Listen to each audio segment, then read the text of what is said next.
જય Siyaram, good morning બધાને. કેમ છો બધા? આઈ હોપ કે તમે બધા મજામાં જ હશો. તો આજના નવા બ્લોગમાં સ્વાગત છે બધાનું. અને જો આજ તો 11 વાગ્યા છે અને મારે ને બાને જવાનું છે પોસ્ટ ઓફિસે, એક કામ છે એટલે.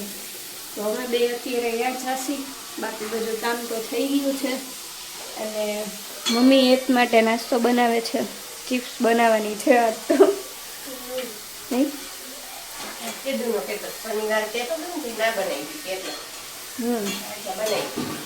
આજે ચિપ્સ બનાવી અને એ હજી નાસ્તો કરે છે 11 વાગે. કરી લીધો તો વાંધો નહીં. ફોન જોવે છે. હા, પછી હમણાં મોડું થશે ને સ્કૂલે એટલે ધબધબાટી ઉખડશે નહીં. હમણાં કાઢીશ નાવા. હજી નાવાની બાકી હશે એમ. ચાલો અમે તો પોસ્ટ ઓફિસે જાય એટલે આપણે અહીં કઈ ઉપાધિ નથી. ધબધબાટી બોલે જે થાય. તો જો 1:30 વાગ્યો છે અને હું ને બા ક્યારના આવી ગયા તો ઓફિસેથી. તો કામ પતી ગયું એટલે તો કામ હોય ખાલી 15 મિનિટનો માંડ હોય અને એમાં 1.5 કલાક માટે લાઈનમાં ઊભું રહેવું પડે. એટલે થાકી ગયા હતા. તો ઘરે આવીને મમ્મીએ ફટાફટ રસોઈ બનાવી નાખી છે. તો હવે પેટ પૂજા કરી લઈએ. ને આજે જો જમવામાં છે ઓરો રોટલો, જીયા, હળદર ને પાપડ, છાશ ને બાયા પ્રસાદીમાં સેવાયું બનાવ્યું છે. તો એ છે ને બેસી ગયા જમવા. હમણાં તો કોઈ મહેમાન છે નહીં એટલે અમે 3 હોય નહીં મમ્મી. તો જમી લઈ. હાલો બધા જમવા. જય સિયારામ ને ગુડ મોર્નિંગ બધાને. તો આજ તો જો મારી મોર્નિંગ થઈ ગઈ છે વહેલી 6:30 વાગ્યામાં, કેમ કે આજથી કોલેજની એક્ઝામ સ્ટાર્ટ થાય છે એટલે થોડું ઘણું વહેલું ઉઠીને વાંચીએ તો વધારે યાદ રહી જાય ને વધારે આવડી જાય પેપરમાં. એટલે વહેલું ઉઠીને વાંચવું પડે. અને તો આજ તો એકાઉન્ટનું પેપર છે એટલે સમ ગણવાના છે. જોઈએ હવે. જોકે એકાઉન્ટના પેપરમાં તો આમ વાંધો ના આવે, થિયરીમાં થોડો ઘણો વાંધો આવે, એમાં વધારે વાંચવું પડે. એકાઉન્ટ્સમાં તો દાખલા ગણાઈ જાય એટલે દાખલા ગણવા માટે વહેલું જાગવું પડે. તો જો ઉઠી ગઈ છું આજ તો વહેલી. અને 2 દિવસનો વ્લોગ સાથે આવશે કેમ કે કાલે અમે સવારમાં વ્લોગ ચાલુ કર્યો તો પછી પાછો સાંજે ભૂલાઈ ગયું હતું કે આજે વ્લોગ ચાલુ કર્યો છે એટલે કંઈ સાંજનો વ્લોગ બનાવ્યો નહોતો. તો વધારે વ્લોગ બન્યો નહોતો તો એ અપલોડ નહોતો કર્યો. મેં કીધું હવે 2 દિવસનો સાથે બનાવીને પછી એક વ્લોગમાં 2 દિવસનું મૂકી દઈશ એમ. તો એ રીતે છે. તો કંઈ નહીં, હાલો એકાઉન્ટના દાખલા ગણી લઉં ને પછી મસ્ત મજાની એક્ઝામ આપી આવી. જોઈએ હવે કેવું જાય છે આજનું પેપર પહેલું.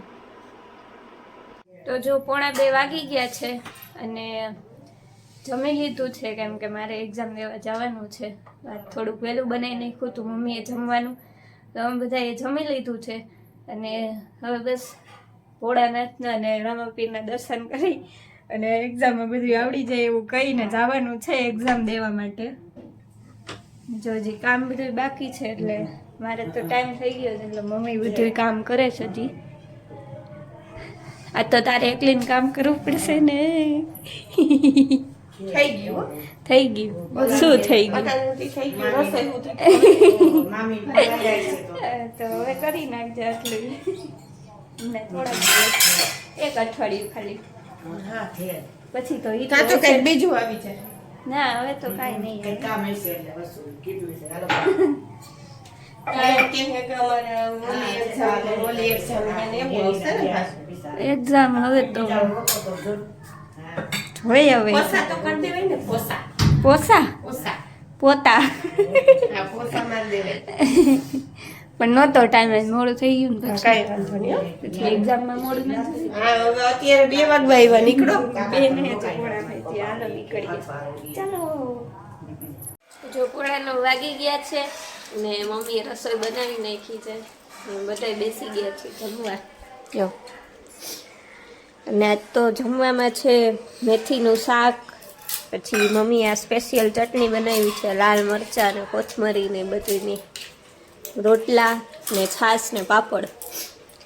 અને મમ્મી જો ઠંડી લાગે હા એટલે અંદર બેઠી.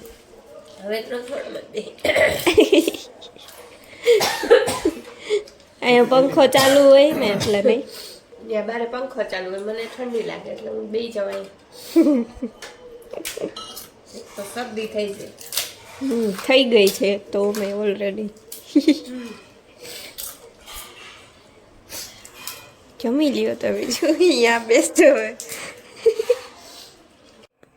તો આજનો વિડીયો બધાને ગમ્યો હોય તો વિડીયોને લાઈક કરતા જાજો, અને ચેનલ ઉપર નવા હોય તો સબસ્ક્રાઈબ કરવાનું બાકી હોય તો ફટાફટ સબસ્ક્રાઈબ કરતા આવજો, એટલે મારા ડેઈલી વ્લોગ્સ તમે ડેઈલી જોઈ શકો. તો મળીએ નવા બ્લોગમાં, ત્યાં સુધી બધાને હર હર મહાદેવ.